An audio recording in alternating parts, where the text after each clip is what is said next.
Hi friends, welcome back to our channel. ഇത് നമ്മൾ നോക്കുന്നത് 8th സ്റ്റാൻഡേർഡിലെ കെമിസ്ട്രിയിലെ സെക്കൻഡ് ചാപ്റ്റർ, അതായത് നിങ്ങളുടെ ബേസിക് സയൻസ് ടെക്സ്റ്റ് ബുക്കിലെ 5th ചാപ്റ്ററായ മൂലകങ്ങളും സംയുക്തങ്ങളും എന്ന ചാപ്റ്ററാണ് നമ്മളിന്ന് ഡിസ്കസ് ചെയ്യാൻ പോകുന്നത്. ഓക്കെ, നമുക്ക് നോക്കാം അല്ലേ. ഇവിടെ ചിത്രം 5.1 നോക്കൂ കൂട്ടുകാരെ. നമുക്ക് ചുറ്റും കാണപ്പെടുന്ന വസ്തുക്കളെല്ലാം എന്താണ്? വ്യത്യസ്തങ്ങളായ തന്മാത്രകളിൽ നിർമ്മിക്കപ്പെട്ടവയാണെന്ന് കൂട്ടുകാർക്ക് അറിയാമല്ലോ. ഈ തന്മാത്രകൾ ഓരോന്നും എങ്ങനെ വ്യത്യാസപ്പെട്ടിരിക്കുന്നുവെന്നും അവയുടെ ഘടനകളിൽ എന്തെല്ലാം സവിശേഷതകളുമുണ്ടെന്ന് നമുക്ക് പരിശോധിക്കാം. തന്മാത്രകളെക്കുറിച്ച് എന്തെല്ലാം നിങ്ങൾക്കറിയാം? എഴുതി നോക്കൂ. അപ്പോൾ എന്താണ് കൂട്ടുകാരെ തന്മാത്ര എന്ന് പറയുന്നത്? ഒരു ശുദ്ധ പദാർത്ഥത്തിന്റെ അടിസ്ഥാന ഗുണങ്ങളെല്ലാം ഉള്ളതും സ്വതന്ത്രമായി നിലനിൽക്കാൻ കഴിയുന്നതും സ്ഥിരതയുള്ളതുമായ ഏറ്റവും ചെറിയ കണികകളാണ് എന്ത്? തന്മാത്രകൾ അല്ലേ. അപ്പോൾ എന്താണ് തന്മാത്രകൾ? ഒരു നിർവചനം എഴുതാൻ പറഞ്ഞാൽ ഒരു ശുദ്ധ പദാർത്ഥത്തിന്റെ അടിസ്ഥാന ഗുണങ്ങളെല്ലാം ഉള്ളതും സ്വതന്ത്രമായി നിലനിൽക്കാൻ കഴിയുന്നതും സ്ഥിരതയുള്ളതുമായ ഏറ്റവും ചെറിയ കണികകളാണ് എന്ത്? തന്മാത്രകൾ. ഇതിന് രാസപ്രവർത്തനത്തിലൂടെയാണ് പുതിയ തന്മാത്രകൾ ഉണ്ടാകുന്നതെന്ന് അറിയാമോ? ഒരു പരീക്ഷണമുണ്ടല്ലോ, അത് ചെയ്തു നോക്കാനാണ് നമ്മളോട് പറഞ്ഞിട്ടുള്ളത്. എന്താണ്? നന്നായി ഉരച്ച് വൃത്തിയാക്കിയ മഗ്നീഷ്യം റിബൺ കത്തിക്കുക, നിരീക്ഷണം രേഖപ്പെടുത്തുക. അപ്പം എന്താ കൂട്ടുകാരെ ഉണ്ടാകുന്നത്? മഗ്നീഷ്യം കത്തിക്കുമ്പോൾ എന്താണ്? ഒരു വെളുത്ത പൊടി ഉണ്ടാകുന്നു അല്ലേ. അപ്പം പ്രവർത്തന ഫലമായി ലഭിച്ച വെളുത്ത പൊടി ഏതാണെന്നാണ് ചോദിച്ചിട്ടുള്ളത്. അപ്പം ഈ വെളുത്ത പൊടി ഏതാണ്? അതെ, മഗ്നീഷ്യം ഓക്സിജനുമായിട്ട് പ്രവർത്തിച്ചുണ്ടായ മഗ്നീഷ്യം ഓക്സൈഡ് ആണല്ലേ വെളുത്ത പൊടി. ഈ വെളുത്ത പൊടി എന്താണ്? അതായത് ഈ മഗ്നീഷ്യം ഓക്സിജനുമായിട്ട് പ്രവർത്തിച്ചിട്ടുണ്ടായ മഗ്നീഷ്യം ഓക്സൈഡാണ് ഈ വെളുത്ത പൊടി എന്ന് പറയുന്നത്. തന്മാത്രകൾ തമ്മിൽ രാസപ്രവർത്തനത്തിൽ ഏർപ്പെടുമ്പോൾ പുതിയ തന്മാത്രകൾ ഉണ്ടാകുന്നുവെന്നതിന് ഒരു ഉദാഹരണമാണിത്. അപ്പം തന്മാത്രകൾ തമ്മിൽ രാസപ്രവർത്തനത്തിൽ ഏർപ്പെടുമ്പോൾ പുതിയ തന്മാത്രകൾ ഉണ്ടാകുന്നൊരു ഉദാഹരണമാണ് ഇപ്പോൾ നമ്മൾ പറഞ്ഞതല്ലേ. അതുപോലെ തന്മാത്രകളെ വിഘടിപ്പിച്ച് പുതിയ തന്മാത്രകൾ ഉണ്ടാക്കാൻ കഴിയുമോ? നമുക്ക് പരിശോധിക്കാമെന്നാണല്ലേ പറഞ്ഞിട്ടുള്ളത്. ഓക്കെ, നമുക്ക് നോക്കാം. ഈർപ്പരഹിതമായൊരു ബോയിലിംഗ് ട്യൂബിൽ നമ്മൾ എന്ത് ചെയ്യുക? അല്പം പഞ്ചസാര എടുക്കുക. ദെൻ ബോയിലിംഗ് ട്യൂബിൻ്റെ വായുഭാഗത്ത് ഒരു കഷ്ണം പഞ്ഞി വെക്കുക. അവിടെ ചിത്രത്തിൽ കൊടുത്തിട്ടുണ്ടല്ലേ. അതുപോലെ ചെയ്യാനാണ് നിങ്ങളോട് പറയുന്നത്. ദെൻ എന്ത് ചെയ്യുക? ബോയിലിംഗ് ട്യൂബിനെ ഏതാനും മിനിറ്റുകൾ ശക്തിയായി ചൂടാക്കുക, നിരീക്ഷണം എഴുതുക എന്നാണല്ലേ പറഞ്ഞിട്ടുള്ളത്. അപ്പം എന്താണ് കാണുന്നത്? നിരീക്ഷണം എന്താണ്? ബോയിലിംഗ് ട്യൂബിൽ അവശേഷിച്ച കറുത്ത നിറത്തിലുള്ള പദാർത്ഥം എന്താണെന്ന് ചോദിച്ചിട്ടുണ്ടല്ലേ. അപ്പോൾ ബോയിലിംഗ് ട്യൂബിനകത്ത് അതായത് ഈ ബോയിലിംഗ് ട്യൂബിനകത്ത് പഞ്ചസാര എന്ത് ചെയ്യുന്നു? നമ്മൾ ചൂടാക്കുമ്പോൾ അത് കരിയുന്നു അല്ലേ. അതെന്താണ്? കരിയുന്നു. പഞ്ചസാര ചൂടാക്കുമ്പോൾ എന്താണ്? ബോയിലിംഗ് ട്യൂബിനകത്തെ പഞ്ചസാര കരിയുന്നു. അപ്പോൾ ചോദിക്കുന്നു നോക്കൂ, ബോയിലിംഗ് ട്യൂബിൽ അവശേഷിച്ച കറുത്ത നിറത്തിലുള്ള പദാർത്ഥം ഏതാണെന്ന് ചോദിച്ചിട്ടുണ്ടല്ലേ. ആ പദാർത്ഥം ഏതാണ് കൂട്ടുകാരെ? അതെ, കാർബൺ ആണല്ലേ. എന്താണ്? കാർബൺ ആണ്. Answer carbon. ദെൻ ബോയിലിംഗ് ട്യൂബിൻ്റെ വശങ്ങളിൽ കാണുന്ന പദാർത്ഥമോ എന്ന് ചോദിച്ചിട്ടുണ്ടല്ലേ. ആ വശങ്ങളിൽ കാണുന്ന പദാർത്ഥം എന്താണ്? അത് ജലകണികകളാണല്ലേ. എന്താണ്? ജലകണികകളാണ്. പഞ്ചസാര ചൂടാക്കിയപ്പോൾ കാർബണും ജലവും ലഭിച്ചുവല്ലോ ഇല്ലേ കൂട്ടുകാരെ? നമ്മളിപ്പോൾ പറഞ്ഞു അല്ലേ. അതായത് പഞ്ചസാര ചൂടാക്കിയപ്പോൾ എന്താണ്? കാർബണും ജലവും ലഭിച്ചു. പഞ്ചസാര തന്മാത്രകളെ രാസപ്രവർത്തനത്തിലൂടെ വിഘടിപ്പിക്കാനാകുമെന്ന് ഈ പരീക്ഷണത്തിലൂടെ നമുക്ക് മനസ്സിലാക്കാം. അപ്പം എന്താ കൂട്ടുകാരെ നമുക്ക് ഈ പരീക്ഷണത്തിൽ നിന്ന് മനസ്സിലാകുന്നത്? പഞ്ചസാര തന്മാത്രകളെ രാസപ്രവർത്തനത്തിലൂടെ വിഘടിപ്പിക്കാനാകുമെന്നല്ലേ. ഓക്കെ, ഇനി നമുക്ക് മറ്റൊരു പരീക്ഷണം ചെയ്ത് നോക്കാമെന്ന് പറഞ്ഞിട്ടുണ്ടല്ലോ. ഓക്കെ, നമുക്ക് നോക്കാം. ഒരു ടെസ്റ്റ് ട്യൂബിൽ എന്ത് ചെയ്യുക? അല്പം നേർപ്പിച്ച ഹൈഡ്രോക്ലോറിക് ആസിഡ് എടുത്ത് അതിലേക്ക് ഒരു ചെറിയ കഷ്ണം മഗ്നീഷ്യം ഇടുക. എന്നിട്ട് ടെസ്റ്റ് ട്യൂബിൻ്റെ വായുഭാഗത്ത് കത്തുന്ന ഒരു ചന്ദനത്തിരി കാണിക്കുക, നിരീക്ഷണം രേഖപ്പെടുത്തുക എന്ന് പറഞ്ഞിട്ടുണ്ടല്ലേ. അപ്പൊ എന്താ നടക്കുന്നത്? നിരീക്ഷണം എന്താണ്? ചന്ദനത്തിരി ഒരു പോപ്പ് ശബ്ദത്തോടെ കത്തി അണയുന്നു അല്ലേ. എന്താ ഉണ്ടാകുന്നത്? ചന്ദനത്തിരി ഒരു പോപ്പ് ശബ്ദത്തോടെ എന്ത് ചെയ്യും? കത്തി അണയുന്നു. ദെൻ പ്രവർത്തന ഫലമായി ഉണ്ടായ വാതകം ഏതായിരിക്കുമെന്ന് ചോദിച്ചിട്ടുണ്ടല്ലേ. ഈ പ്രവർത്തന ഫലമായിട്ടുണ്ടായ വാതകം ഏതാണ്? ഹൈഡ്രജൻ ആണല്ലേ. ഏതാണ് കൂട്ടുകാരെ? ഹൈഡ്രജൻ. അപ്പോൾ ഇവിടെ നടന്ന പ്രവർത്തനങ്ങളെ എങ്ങനെ സൂചിപ്പിക്കാമെന്ന് ചോദിച്ചിട്ടുണ്ട്. എങ്ങനെയാണ്? Magnesium plus hydrochloric acid, then magnesium hydrochloride plus hydrogen. Okay, അപ്പോൾ magnesium plus hydrochloric acid then എന്താ ഉണ്ടാവുന്നത്? മഗ്നീഷ്യം ക്ലോറൈഡ് പ്ലസ് ഹൈഡ്രജൻ അല്ലേ. ഈ പരീക്ഷണത്തിലൂടെ ലഭിച്ച ഹൈഡ്രജൻ വാതകത്തെ ഈർപ്പരഹിതമായ മറ്റൊരു ടെസ്റ്റ് ട്യൂബിൽ ശേഖരിച്ച് ഇതിലേക്ക് കത്തുന്ന ചന്ദനത്തിരി കാണിക്കുക, നിരീക്ഷണം രേഖപ്പെടുത്തുക എന്ന് പറഞ്ഞിട്ടുണ്ടല്ലേ. എന്താണ് അപ്പോൾ സംഭവിക്കുന്നത്? യെസ്, എന്താ കൂട്ടുകാരി സംഭവിക്കുന്നത്?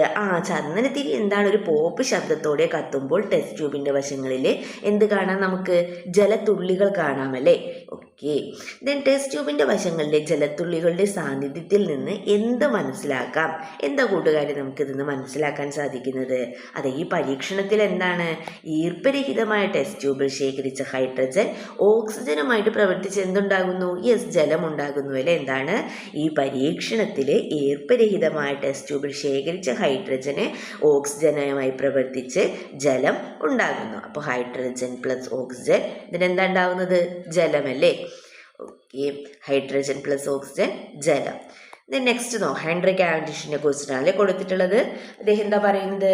യെസ്, ജലം ഒന്നിലധികം ഘടകങ്ങൾ ചേർന്ന പദാർത്ഥമാണെന്ന് തെളിയിച്ചത് ആരാണ്? യെസ്, ഹെൻറി കാവൻഡിഷ് ആണല്ലേ. അപ്പൊ എന്താണ്? ജലം ഒന്നിലധികം ഘടകങ്ങൾ ചേർന്ന് പദാർത്ഥമാണെന്ന് തെളിയിച്ചത് അപ്പോൾ ആരാണ്? ഹെൻറി കാവൻഡിഷ് ആണ്.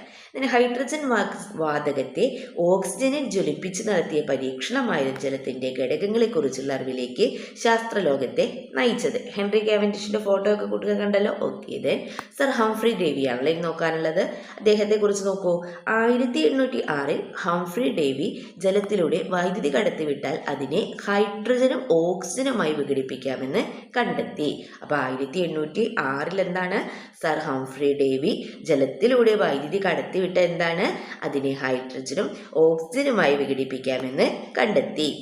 ഇതിൻ ജലത്തെ വിഘടിപ്പിക്കുമ്പോൾ ലഭിക്കുന്ന പദാർത്ഥങ്ങൾ ഏതെല്ലാം എന്ന് ചോദിച്ചിട്ടുണ്ടല്ലേ? ഏതെല്ലാമാണ് കൂട്ടുകാരെ? യെസ്, ഹൈഡ്രജനും ഓക്സിജനുമാണല്ലേ. ജലത്തെ വിഘടിപ്പിക്കുമ്പോൾ ലഭിക്കുന്ന പദാർത്ഥങ്ങൾ ഏതെല്ലാമാണ്? Hydrogen, oxygen. എന്നാൽ ഹൈഡ്രജൻ, ഓക്സിജൻ എന്നിവയെ വീണ്ടും വിഭജിക്കാൻ സാധിക്കുമോ എന്നാണല്ലേ ചോദിച്ചിട്ടുള്ളത്? ഇല്ലല്ലോ. ആൻസർ എന്താണ്? ഇല്ല. ഓക്കെ, ഇനി നെക്സ്റ്റ് നമ്മൾ നോക്കാൻ പോകുന്നത് ആറ്റത്തെ കുറിച്ചാണ്. ഇതിലൂടെ തന്മാത്രകളെ കുറിച്ച് പറഞ്ഞു. ഇനി എന്താണ്? ആറ്റത്തെയാണ് അല്ലെ. ആറ്റം എന്നാൽ എന്താണെന്നൊക്കെ നമ്മൾ ചെറിയ ക്ലാസ്സുകളിൽ തന്നെ പഠിച്ചിട്ടുണ്ടല്ലേ. ഓക്കെ, നമുക്ക് നോക്കാം. പദാർത്ഥങ്ങളെ വിഭജിക്കുമ്പോൾ ലഭിക്കുന്നതും പദാർത്ഥത്തിന്റെ അടിസ്ഥാന ഗുണങ്ങളുള്ളതുമായ ഏറ്റവും ചെറുതുമായ കണങ്ങളാണല്ലോ തന്മാത്രകൾ. തന്മാത്രകളെ വീണ്ടും വിഭജിച്ചാൽ എന്താണ്? തന്മാത്രകളെ വിഭജിക്കുമ്പോൾ എന്തുണ്ടാകുന്നു? നമുക്ക് ആറ്റങ്ങൾ ലഭിക്കുന്നു അല്ലേ. തന്മാത്രകളെ വിഭജിക്കുമ്പോൾ ആറ്റങ്ങൾ ലഭിക്കുന്നു. തന്മാത്രകൾ നിർമ്മിച്ചിരിക്കുന്നത് അതിസൂക്ഷ്മങ്ങളായ ആറ്റങ്ങൾ കൊണ്ടാണ്. പ്രപഞ്ചത്തിലെ എല്ലാ പദാർത്ഥങ്ങളും നിർമ്മിക്കപ്പെട്ടിരിക്കുന്നത് ആറ്റങ്ങൾ കൊണ്ടാണല്ലേ. അപ്പൊ ഈ ആറ്റം എന്ന വാക്കിന് എങ്ങനെയാണ് ഉണ്ടായതാണല്ലേ നെക്സ്റ്റ് പറയുന്നത്. അതായത് വിഭജിക്കാൻ കഴിയാത്ത എന്ന അർത്ഥമുള്ള ആറ്റമോസ് എന്ന ഗ്രീക്ക് പദത്തിൽ നിന്നാണ് എന്തുണ്ടായിട്ടുള്ളത്? യെസ്, ആറ്റം എന്ന വാക്കുണ്ടായത്. എല്ലാ പദാർത്ഥങ്ങളും അവിഭാജ്യമായ സൂക്ഷ്മ ഘടകങ്ങളായ ആറ്റങ്ങൾ കൊണ്ട് നിർമ്മിതമാണ് എന്ന സിദ്ധാന്തം ആരാണ് മുന്നോട്ട് വെച്ചത്? യെസ്, ഡെമോക്രിറ്റസ് ആണല്ലേ. ആരാണ്? ഡെമോക്രിറ്റസ്. എല്ലാ പദാർത്ഥങ്ങളും അവിഭാജ്യമായ സൂക്ഷ്മ ഘടകങ്ങളായ ആറ്റങ്ങൾ കൊണ്ട് നിർമ്മിതമാണെന്ന സിദ്ധാന്തം ഡെമോക്രിറ്റസ് മുന്നോട്ട് വെച്ചു. ആറ്റത്തിന്റെ സ്വഭാവത്തെ വിശദീകരിക്കുന്നതിനായി 1807 ആരാണ്? ജോൺ ഡാൾട്ടൺ എന്ത് ചെയ്തു? അറ്റോമിക സിദ്ധാന്തം ആവിഷ്കരിച്ചു. ജോൺ ഡാൾട്ടന്റെ ആറ്റം സിദ്ധാന്തം ആധുനിക രസതന്ത്രത്തിലെ പ്രധാനപ്പെട്ട സിദ്ധാന്തങ്ങളിൽ ഒന്നാണ്. അത് പഠിച്ചു വെക്കുക നിങ്ങൾ. എന്താണ് ആറ്റം സിദ്ധാന്തം? എന്താണ്? ആറ്റത്തിന്റെ സ്വഭാവത്തെ വിശദീകരിക്കുന്നതിനായി 1807 ജോൺ ഡാൾട്ടൺ അല്ലേ അറ്റോമിക സിദ്ധാന്തം ആവിഷ്കരിച്ചു. ഡാൾട്ടന്റെ ആറ്റം സിദ്ധാന്തം ആധുനിക രസതന്ത്രത്തിലെ പ്രധാനപ്പെട്ട സിദ്ധാന്തങ്ങളിൽ ഒന്നാണ്. ഡാൾട്ടൺ മുന്നോട്ട് വെച്ച ആശയങ്ങളാണ് ഇവിടെ നമുക്ക് താഴെ നൽകിയിട്ടുള്ളത്. ഓക്കെ, നോക്കാം നമുക്ക്. ഫസ്റ്റ് വൺ എന്താണ്? എല്ലാ പദാർത്ഥങ്ങളും ആറ്റം എന്ന അതിസൂക്ഷ്മ കണങ്ങളാൽ നിർമ്മിതമാണെന്നാണ് അല്ലേ പറയുന്നത്. എന്താണ്? എല്ലാ പദാർത്ഥങ്ങളും ആറ്റം എന്ന അതിസൂക്ഷ്മ കണങ്ങളാൽ നിർമ്മിതമാണ്. ദെൻ സെക്കൻഡ് വൺ എന്താണ്? രാസപ്രവർത്തനത്തിൽ ഏർപ്പെടാൻ കഴിയുന്ന ഏറ്റവും ചെറിയ കണികയാണ് എന്ത്? Yes, atom. രാസപ്രവർത്തനത്തിൽ ഏർപ്പെടാൻ കഴിയുന്ന ഏറ്റവും ചെറിയ കണികയാണ് എന്ത്? ആറ്റം. തേർഡ് പോയിന്റ് നോക്കാം. രാസപ്രവർത്തന വേളയിൽ ആറ്റത്തെ വിഭജിക്കാൻ സാധ്യമല്ല. ആറ്റത്തെ നിർമ്മിക്കാനോ നശിപ്പിക്കാനോ കഴിയില്ല. ഒരു മൂലകത്തിന്റെ ആറ്റങ്ങളെല്ലാം വലിപ്പത്തിലും ഗുണത്തിലും മാസിലും ഒരുപോലെയായിരിക്കും. വ്യത്യസ്ത മൂലകങ്ങളുടെ ആറ്റങ്ങൾ വലിപ്പത്തിലും ഗുണത്തിലും മാസിലും വ്യത്യാസമുള്ളവയായിരിക്കും. ഓക്കെ, ദെൻ ഹൈഡ്രജൻ 2 ആറ്റങ്ങളും ഓക്സിജന്റെ ഒരാറ്റവും ചേർന്നാണ് ജലതന്മാത്ര രൂപപ്പെട്ടിരിക്കുന്നത്. നമുക്കറിയാമല്ലോ. ചുവടെ നൽകിയിരിക്കുന്ന പട്ടിക പരിശോധിക്കും. തന്മാത്ര അമോണിയ. അപ്പോൾ ഒരു തന്മാത്രയിലെ ആറ്റങ്ങൾ എന്താണ്? നൈട്രജൻ ആറ്റവും ഹൈഡ്രജന്റെ 3 ആറ്റങ്ങളുമാണ് അല്ലേ. ദെൻ ഓക്സിജന്റെ 2 ആറ്റങ്ങൾ, ദെൻ ക്ലോറിന്റെ 2 ആറ്റങ്ങൾ അല്ലേ. ദെൻ മീഥേൻ, കാർബണിന്റെ ഒരാറ്റം, ഹൈഡ്രജന്റെ 4 ആറ്റങ്ങൾ. ദെൻ ഹൈഡ്രജന്റെ 2 ആറ്റങ്ങൾ, ദെൻ കാർബൺ ഡൈ ഓക്സൈഡ് അല്ലേ. കാർബണിന്റെ ഒരാറ്റം, ഓക്സിജന്റെ 2 ആറ്റങ്ങൾ. ദെൻ പട്ടികയിൽ ഒരേ ഇനം ആറ്റങ്ങൾ മാത്രം അടങ്ങിയ തന്മാത്രകൾ ഏതെല്ലാം? പട്ടികയിൽ ഒരേ ഇനം മാത്രം അല്ലെ, ഒരേ ഇനം ആറ്റങ്ങൾ മാത്രം അടങ്ങിയ തന്മാത്രകൾ ഏതെല്ലാമായിരുന്നു? യെസ്, ഓക്സിജനും ക്ലോറിനും ഹൈഡ്രജനുമാണ് അല്ലേ. ഏതാണ്? Oxygen, chlorine, hydrogen. ഇനി വ്യത്യസ്ത ഇനം ആറ്റങ്ങൾ അടങ്ങിയ തന്മാത്രകൾ ഏതെല്ലാമായിരുന്നു? Yes, ammonia, methane, carbon dioxide അല്ലേ. Ammonia, methane, carbon dioxide. Then ഒരേ ഇനം ആറ്റങ്ങൾ കൊണ്ട് മാത്രം നിർമ്മിതമായ ശുദ്ധ പദാർത്ഥങ്ങളാണ് എന്തെന്ന് പറയുന്നത്? യെസ്, എലമെന്റ്സ് അഥവാ മൂലകങ്ങൾ. അപ്പൊ എലമെന്റ്സ് അഥവാ മൂലകങ്ങൾ എന്ന് പറഞ്ഞാൽ എന്താണ്?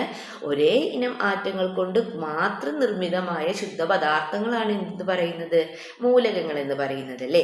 ഇവയെ രാസപ്രവർത്തനത്തിലൂടെ വിഘടിപ്പിച്ച് ഘടകങ്ങളാക്കാൻ കഴിയില്ല. എന്താണ്? ഇവയെ രാസപ്രവർത്തനത്തിലൂടെ വിഘടിപ്പിച്ചിട്ട് എന്താണ്? ഘടകങ്ങളാക്കാൻ കഴിയില്ല. ദെൻ 2 അതിലധികമോ മൂലകങ്ങളുടെ ആറ്റങ്ങൾ രാസപ്രവർത്തനത്തിലൂടെ ഒരു നിശ്ചിത അനുപാതത്തിൽ ചേർന്നുണ്ടാകുന്ന ശുദ്ധ പദാർത്ഥങ്ങളാണ് എന്തെന്ന് പറയുന്നത്? സംയുക്തങ്ങൾ എന്ന് പറയുന്നത് അല്ലേ. ഇവയെ രാസപ്രവർത്തനത്തിലൂടെ ഘടക മൂലകങ്ങളാക്കി മാറ്റാൻ കഴിയും. ഇവയെ രാസപ്രവർത്തനത്തിലൂടെ നമുക്ക് എന്ത് ചെയ്യാം? ഘടക മൂലകങ്ങളാക്കി മാറ്റാൻ കഴിയും. ദെൻ ചുവടെ നൽകിയിരിക്കുന്നവയെ മൂലകങ്ങൾ, സംയുക്തങ്ങൾ എന്നിങ്ങനെ തരംതിരിച്ച് പട്ടികപ്പെടുത്തുക എന്നാണല്ലേ പറഞ്ഞിട്ടുള്ളത്. ഓക്കെ, അപ്പം മൂലകങ്ങൾ: ഓക്സിജൻ, ജലം, കറിയുപ്പ്, പഞ്ചസാര, carbon dioxide, nitrogen, carbon dioxide, ammonia, magnesium oxide അല്ലേ. അപ്പൊ ഇവയിൽ മൂലകങ്ങൾ ഏതൊക്കെയാണ്? യെസ്, ഓക്സിജനും കാർബണും നൈട്രജനും. ഇനി സംയുക്തങ്ങൾ ഏതൊക്കെയാണ്? ജലം, കറിയുപ്പ്, പഞ്ചസാര, carbon dioxide, ammonia, magnesium oxide. Okay, അപ്പൊ മൂലകങ്ങൾ ഏതൊക്കെയാണ്? Oxygen, carbon, nitrogen. ദെൻ സംയുക്തങ്ങൾ ജലം, കറിയുപ്പ്, പഞ്ചസാര, carbon dioxide, ammonia, magnesium oxide അല്ലേ. ഓക്കെ, ഇനി നമ്മൾ നോക്കുന്നത് പ്രതീകങ്ങളാണ്. ഓക്കെ, ഇനി എന്താണ് നമ്മൾ നോക്കാൻ പോകുന്നത്? പ്രതീകങ്ങളാണ്. ദൈനംദിന ആശയവിനിമയങ്ങൾക്കായി ചിത്രത്തിൽ നൽകിയ പോലുള്ള ധാരാളം ചിഹ്നങ്ങൾ നാം ഉപയോഗിക്കാറുണ്ടല്ലേ. ചിഹ്നങ്ങളൊക്കെ നമുക്ക് കണ്ടുപരിചയമുള്ളതാണ് അല്ലേ. ചിഹ്നങ്ങളൊക്കെ നിങ്ങൾക്ക് അറിയാവുന്ന ചിഹ്നങ്ങളാണ്. യെസ്, എന്തിനായിരിക്കും ചിഹ്നങ്ങൾ ഉപയോഗിക്കുന്നത്? അപ്പൊ ഫസ്റ്റ് വൺ നോക്കൂ.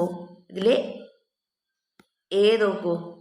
അതായത് ഫസ്റ്റ് വൺ എന്താണ്? റേഡിയേഷൻ മുന്നറിയിപ്പാണ് അല്ലേ. ദെൻ നെക്സ്റ്റ് ഇതെന്തിന്റെ ചിത്രമാണ്? ഇതെന്തിന്റെ പ്രതീകമാണ്? യൂണിസെഫിന്റെയാണ് അല്ലേ. ദെൻ ഈ പ്ലസ് ചിഹ്നം എന്താണ്? നമുക്കറിയാം, ആംബുലൻസിന്റെയാണ്. ദെൻ ഇതെന്താണ്? റുപ്യ, അതായത് രൂപയുടെയാണ് അല്ലേ. ഇത് മെഡിക്കൽ ആണ് അല്ലേ. ഈ ചിഹ്നം എന്താണ്? മെഡിക്കൽ ചിഹ്നമാണ്. ദെൻ നോക്കൂ, ഇത് എന്താണ്? ഈ ഒരു പിക്ചർ എന്ന് പറയുന്നത് യെസ്, വക്കീലിന്റെയാണ് അല്ലേ. പ്രതീകം എന്താണ്? വക്കീലിന്റെ പ്രതീകമാണ്. ഇതെന്താണ്? യെസ്, കാൽനട യാത്രക്കാർ റോഡ് മുറിച്ചു കിടക്കുന്നതിന്റെ ഒരു സിമ്പിളാണല്ലേ ഇവിടെ കൊടുത്തിട്ടുള്ളത്. ദെൻ സ്കൂൾ മുൻപിലുണ്ടെന്ന് കാണിക്കുന്നതിനെയാണ് നമ്മൾ ഈ പ്രതീകം ഉപയോഗിച്ചിട്ടുള്ളത് അല്ലേ. ഓക്കെ, ഇനി എന്താ നമ്മളോട് ചോദിച്ചിട്ടുള്ളത്? എന്തിനായിരിക്കും ചിഹ്നങ്ങൾ ഉപയോഗിക്കുന്നത്? എന്തിനാണ് കൂട്ടുകാരി ചിഹ്നങ്ങളൊക്കെ ഉപയോഗിക്കുന്നത്? അതായത് ഒരു ആശയത്തെ ലളിതമായും വ്യക്തമായും സൂചിപ്പിക്കുന്നതിനായിട്ടാണ് ചിഹ്നങ്ങൾ ഉപയോഗിക്കുന്നത് അല്ലേ. ചിഹ്നങ്ങൾ ആശയ സംവേദനം എളുപ്പമാക്കുന്നു. ഒറ്റ വാക്കിൽ നമുക്ക് എങ്ങനെ അറിയാം? ചിഹ്നങ്ങൾ ആശയ സംവേദനം എളുപ്പമാക്കുന്നു. അപ്പൊ എന്തിനായിരിക്കും ഇത്തരം ചിഹ്നങ്ങൾ ഉപയോഗിക്കുന്നത്? അതായത് ഒരു ആശയത്തെ ലളിതമായും വ്യക്തമായും സൂചിപ്പിക്കുന്നതിനായി ചിഹ്നങ്ങൾ ഉപയോഗിക്കുന്നു. ചിഹ്നങ്ങൾ ആശയ സംവേദനം എളുപ്പമാക്കുന്നു. ഒരു ആശയത്തെ ലളിതമായും വ്യക്തമായും സൂചിപ്പിക്കുന്നതിനായി ചിഹ്നങ്ങൾ ഉപയോഗിക്കുന്നു. ചിഹ്നങ്ങൾ ആശയ സംവേദനം എളുപ്പമാക്കുന്നു അല്ലേ. ഇതുപോലെ മൂലകങ്ങളെ സൂചിപ്പിക്കുന്നതിനും ചിഹ്നങ്ങൾ ഉപയോഗിക്കുന്നുണ്ട്. ഇവ പ്രതീകങ്ങൾ എന്ന പേരിൽ അറിയപ്പെടുന്നു. പ്രതീകം മൂലകത്തിന്റെ ഒരു ആറ്റത്തെ സൂചിപ്പിക്കുന്നു. അപ്പൊ ഇതുപോലെ മൂലകങ്ങളെ സൂചിപ്പിക്കുന്നതിനും എന്താണ് നമ്മൾ ചിഹ്നങ്ങൾ ഉപയോഗിക്കുന്നുണ്ട് അല്ലേ. ഇവ പ്രതീകങ്ങൾ എന്ന പേരിൽ അറിയപ്പെടുന്നു. പ്രതീകം മൂലകത്തിന്റെ ഒരു ആറ്റത്തെ സൂചിപ്പിക്കുന്നു എന്നാണ് അല്ലേ പറയുന്നത്. അപ്പൊ ബെഴ്സിലിയസ് നോക്കൂ, എന്താണ്? അക്ഷരങ്ങൾ ഉപയോഗിച്ച് മൂലകങ്ങളെ സൂചിപ്പിക്കുന്ന ആധുനിക പ്രതീക സമ്പ്രദായം ആവിഷ്കരിച്ചത് ആരാണ്? യെസ്, ബെഴ്സിലിയസ് എന്ന ശാസ്ത്രജ്ഞനാണ് അല്ലേ. ഓക്കെ, ഇനി നെക്സ്റ്റ് നോക്കാനുള്ളത് പ്രതീകങ്ങൾ വന്ന വഴികളാണ്. ഹൈഡ്രജൻ എന്ന മൂലകത്തെ H എന്ന അക്ഷരം കൊണ്ടാണ് സൂചിപ്പിക്കുന്നത്. അതായത് മൂലകത്തിന്റെ പേരിന്റെ ആദ്യത്തെ അക്ഷരമാണ് ഇവിടെ പ്രതീകമായിട്ട് ഉപയോഗിച്ചിരിക്കുന്നത് അല്ലേ. ഇനി ഇംഗ്ലീഷ് പേരിന്റെ ആദ്യത്തെ അക്ഷരം പ്രതീകമായി ഉപയോഗിച്ചിരിക്കുന്ന മറ്റു മൂലകങ്ങളെ പട്ടികപ്പെടുത്തിയിരിക്കാൻ ശ്രദ്ധിക്കൂ. കൂടുതൽ മൂലകങ്ങളെ കൂട്ടിച്ചേർത്ത് വിപുലീകരിക്കുക എന്ന് പറഞ്ഞിട്ടുണ്ട് അല്ലേ. അപ്പൊ നോക്കൂ, കാർബൺ, ഇംഗ്ലീഷിൽ പേരെന്താണ്? കാർബൺ. അതിന്റെ പ്രതീകം എന്താണ്? C അല്ലേ. ദെൻ നൈട്രജൻ, പ്രതീകം നോക്കൂ N. ദെൻ സൾഫർ ഇംഗ്ലീഷ് പേരിൽ നൽകിയിട്ടുണ്ട്, ദെൻ പ്രതീകം S. ദെൻ ഓക്സിജൻ O അല്ലേ. ഇതുപോലെ മറ്റേതൊക്കെ നമുക്ക് എഴുതാം? അയഡിൻ എഴുതാം അല്ലെ. അയഡിൻ എന്താണ്? I. ദെൻ ബോറോൺ B അല്ലേ. Then florin F. അപ്പൊ കൂടുതൽ ഉദാഹരണം കൂട്ടുകാരെ എന്ത് ചെയ്യുക? കണ്ടെത്തി എഴുതുക. ഓക്കെ. ദെൻ ഹീലിയം എന്ന മൂലകത്തെ സൂചിപ്പിക്കുന്നത് He പ്രതീകമായിട്ട് ഉപയോഗിക്കുന്നു. ഇംഗ്ലീഷ് പേരിന്റെ ആദ്യ അക്ഷരം മാത്രമല്ല ഇവിടെ ഉപയോഗിച്ചിരിക്കുന്നത് അല്ലേ. ഇവിടെ മുന്നേ നമ്മൾ എന്താ കണ്ടത്? ഇവിടെ നോക്കൂ, കാർബൺ. കാർബൺ അതിന്റെ ഫസ്റ്റ് ലെറ്റർ ആണല്ലേ നമ്മൾ ഉപയോഗിച്ചിട്ടുള്ളത് പ്രതീകമായിട്ട്. നൈട്രജന്റെ ഒക്കെ അങ്ങനെയാണ്. പക്ഷെ ഇവിടെ നോക്കൂ, ഹീലിയം എന്ന മൂലകത്തെ സൂചിപ്പിക്കുന്ന He ആണല്ലേ. അപ്പൊ ഇവിടെ എന്താണ്? ഇംഗ്ലീഷ് പേരിന്റെ ആദ്യ അക്ഷരമല്ല ഇവിടെ ഉപയോഗിച്ചിരിക്കുന്നത്. എന്തായിരിക്കാം കാരണം എന്നാണ് ചോദിച്ചത്. എന്തായിരിക്കാം ഇതിന് കാരണം? അതായത് എന്താണ്? ഹൈഡ്രജൻ ആറ്റത്തിന്റെ പ്രതീകം H ആയതിനാൽ ആദ്യ അക്ഷരം മാത്രം ഉപയോഗിക്കാൻ കഴിയില്ല. ഹൈഡ്രജൻ നമ്മൾ പറഞ്ഞു H, ദെൻ ഹീലിയം H പറഞ്ഞാൽ ശരിയാവോ? ഇല്ല. അതായത് ഇംഗ്ലീഷ് പേരിന്റെ ആദ്യ അക്ഷരത്തോടൊപ്പം മറ്റൊരു അക്ഷരം കൂടി ഉപയോഗിച്ച് മൂലകങ്ങളെ സൂചിപ്പിക്കാറുണ്ടല്ലേ. അപ്പൊ രണ്ടക്ഷരമുള്ള പ്രതീകങ്ങൾ ഉപയോഗിക്കുന്നത്. കൂടുതൽ ഉദാഹരണങ്ങൾ നോക്കുക. അപ്പൊ രണ്ടക്ഷരമുള്ളതാണ് ഇനി നമ്മൾ നോക്കുന്നത്. Aluminium Al, then chlorine Cl, curium Cm, calcium Ca. English പേരിലെ ആദ്യ അക്ഷരത്തോടൊപ്പം രണ്ടക്ഷരമോ മറ്റേതെങ്കിലും പ്രധാന അക്ഷരമോ ചെറിയ അക്ഷരത്തിൽ എഴുതുന്നു. കൂടുതൽ ഉദാഹരണം കണ്ടെത്തി പട്ടിക വിപുലീകരിക്കൂ എന്ന് പറഞ്ഞിട്ടുണ്ടല്ലേ. അപ്പൊ നമുക്ക് ഇനി നെക്സ്റ്റ് ഏത് എഴുതാം? ലിഥിയം എഴുതാം അല്ലേ. ലിഥിയം എങ്ങനെയാണ്? Li, then argon Ar, then silicon Si അല്ലേ. Silicon Si. ദെൻ ചില മൂലകങ്ങൾക്ക് അവയുടെ ലാറ്റിൻ പേരിൽ നിന്നാണ് പ്രതീകങ്ങൾ സ്വീകരിച്ചു വരുന്നത്. സോഡിയം നോക്കൂ, നാട്രിയം അല്ലെ, Na. Then potassium kalium K. Then ഇരുമ്പ് ഫെറം Fe. ദെൻ സ്വർണം aurum Au. Then copper cuprum Cu. അപ്പോൾ കൂടുതൽ ഉദാഹരണങ്ങൾ കണ്ടെത്തി ഇതുപോലെ വിപുലീകരിക്കാൻ പറഞ്ഞിട്ടുണ്ട് അല്ലേ. അപ്പം നമുക്ക് നെക്സ്റ്റ് ഏത് എഴുതാം? സിൽവർ എഴുതാം അല്ലേ. അർജന്റം Ag അല്ലേ. Then lead plumbum, then Pb. Tin stannum Sn. അപ്പോൾ ഇതുപോലെ കൂടുതൽ ഉദാഹരണങ്ങളൊക്കെ നിങ്ങൾ കണ്ടെത്തി എഴുതുക. അപ്പോൾ ഇത്രയും കാര്യങ്ങളാണ് നമ്മൾ ഈ വീഡിയോയിലൂടെ ഡിസ്കസ് ചെയ്തിട്ടുള്ളത്. അപ്പോൾ നമുക്ക് തുടർന്നുള്ള ഭാഗങ്ങളുമായിട്ട് മറ്റൊരു വീഡിയോയിൽ വീണ്ടും കണ്ടുമുട്ടാം. അപ്പോൾ നിങ്ങൾക്ക് വീഡിയോ യൂസ്ഫുൾ ആയി തോന്നുകയാണെങ്കിൽ തീർച്ചയായും നിങ്ങൾ എന്ത് ചെയ്യുക? ലൈക്ക് ചെയ്യുക. അതുപോലെ നിങ്ങളുടെ കമൻറ്റുകളും നിങ്ങൾ എഴുതുക. അതുപോലെ തന്നെ എന്ത് ചെയ്യുക? ഇതുവരെ ഈ ചാനൽ സബ്സ്ക്രൈബ് ചെയ്യാത്ത കൂട്ടുകാരുണ്ടെങ്കിൽ തീർച്ചയായും ചാനൽ സബ്സ്ക്രൈബ് ചെയ്യുക. നിങ്ങളുടെ മറ്റു വിഷയങ്ങളുടെ എല്ലാ വീഡിയോസും നമ്മൾ അപ്ലോഡ് ചെയ്തിട്ടുണ്ട്. അപ്പോൾ അത് കാണാത്ത കൂട്ടുകാരുണ്ടെങ്കിൽ തീർച്ചയായും കാണുക. ഓക്കെ, നമുക്ക് മറ്റൊരു വീഡിയോയുമായി വീണ്ടും കണ്ടുമുട്ടാം. Okay, by.